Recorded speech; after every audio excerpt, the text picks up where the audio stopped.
Hello and welcome to a brand new podcast. This is Unheard Notes.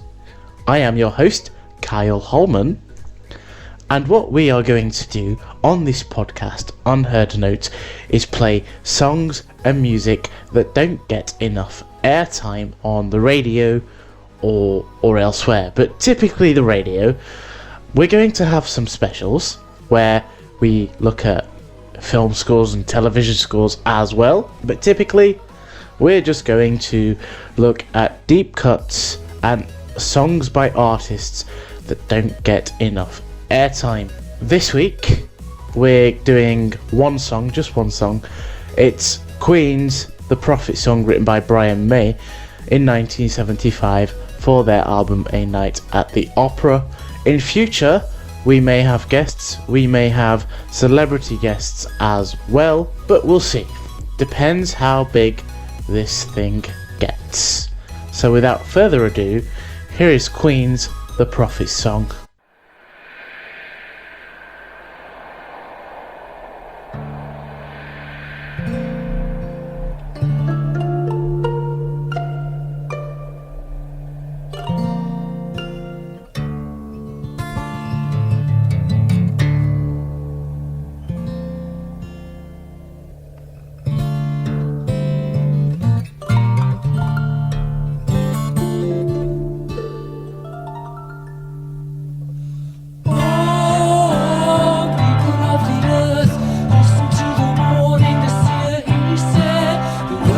Storm that gathers here, listen to the wise men.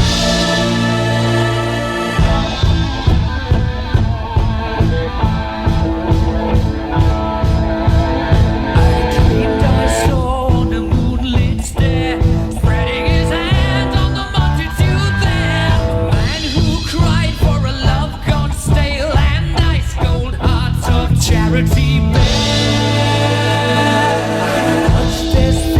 The old man's gaze, hopes of the young in troubled grave. I see not day, I heard him say, so grey is the face of every martyr. Oh, people of the earth, listen to the warning, the prophet he said. For soon the cold of night will fall, summoned by your own hand. Lord, children of the land,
people, can you hear me?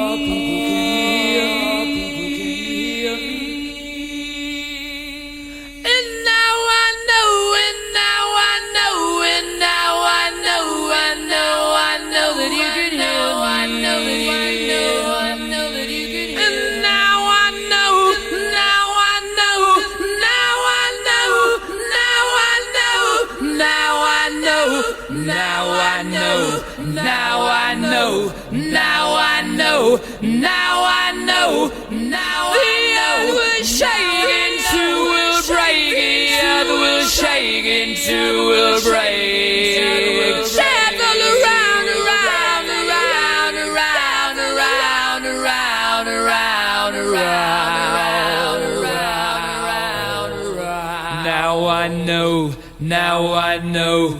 Now I know, now I know, now I know, now I know, now I know, now I know, now I know, now I know, now I know.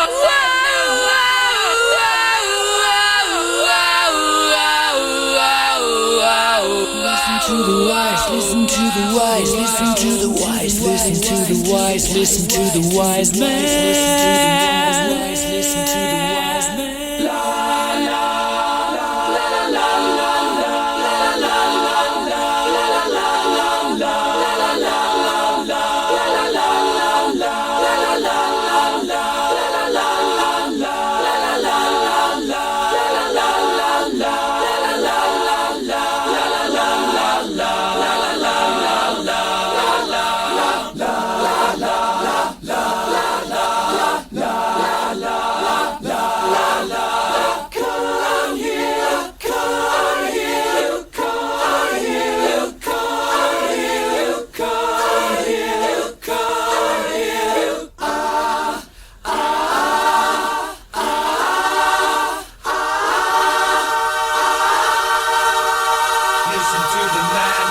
Listen to the man, listen to the man, listen to the man, listen to the man.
Okay, so that was Queen's The Prophet song, written by Sir Brian May, or Dr. Sir Brian May, as he wishes to be known. And he wrote some incredible songs for the band, released in 1975, as I said, as part of their album A Night at the Opera, running in at an 8 minutes 21 seconds, which exceeds Bohemian Rhapsody by 2 minutes 22 seconds, which is just insane, guys, right? You have the a cappella section in the middle, you have a vocal canon. You've got various different instruments that are used, and I think we're going to look at those 3 points in today's episode. We're going to look at the vocal canon, the a cappella section, because it's just mind-blowing, and some of the different instruments that are used in this song. So first up, let's focus on the instruments that are used in this song. So the first instrument used in this song that you hear at the beginning and at the end is a Japanese toy koto, which essentially it's got a very weird look to it. It's a Japanese guitar, but you don't play it like a traditional guitar. And I'm sorry if I offend anyone by trying to describe this, but if you Google it, you'll see what I mean. And that's how you get the lovely melodies right at the start of the song, and it's also used again on the end. The other instruments that are used are an acoustic guitar, which is most of the song, and an electric guitar, also with Roger Taylor on drums, John Deacon on bass guitar, Freddie Mercury lead and backing vocals, Brian and Roger on backing vocals, and John just playing bass, as I said. The concept of this song comes from Noah's Ark in the Old Testament of the Bible, and it talks about the great flood that happened in Genesis. He had a dream about a great flood and linked it back to scripture, which is incredible. Now, the playing on the song is just massive and fantastic. So that's about it for the instruments. The koto, like I say, it's Japanese and it's really difficult to describe and talk about, but that's what he used. Then we have the a cappella section. The a cappella section really shows what Freddie can do. Having only been with the band 5 years at this point when he joined them in 1970, what he could do with his voice and his vocal prowess was absolutely immense. It was incredible, and his voice only developed as it went on. Freddie's voice is a voice that cannot be matched, and you can hear that in this song, especially in the a cappella segment, where he just goes all out no matter what he does. Freddie is insane as a singer, as a songwriter, and as an artist in general, and a performer. But behind the mask, we all have to remember that Freddie was quite vulnerable. So this was his way of escape, and we know that Freddie will always be one of the best singers, if not the best singer of all time, in my opinion. And if you agree, leave a comment down below. Finally, we're going to talk about the vocal canon, which is impressive, and how they achieved that is Freddie Mercury's voice layered with echoes and delays to create a layered a cappella effect, which starts at around 3 minutes 23 into the song. It features Mercury singing "People Can You Hear Me?" with his vocals being echoed to create a trio-like vocal arrangement. The song producer, Roy Thomas Baker, notes that Mercury sang the parts with delays on his headphones, allowing him to harmonise with his own voice. And again, it's just an incredible part of the song, and it just shows off the skills that not only Freddie but Queen as a band, the skills and the talents that they had so early on into their career, which is something to be applauded. And these days, you don't get that with artists, not many of them, and this is why Queen are perhaps one of the best as a band. But I'll leave that up to you guys to decide. if you think Queen are the best. Anyway, that's all we have time for today though, I'm afraid. I shall be back next week with episode 2, where we are going to look at Twin Skeletons by Fall Out Boy and Oblivion by Bastille. We're going to do a double whammy next week, and both of those are cracking songs. Bastille have now been going for 15 years and Fall Out Boy for 24. But more on that next week. Thanks for listening, thanks for stopping by, guys, and I'll see you in the next episode. Goodbye.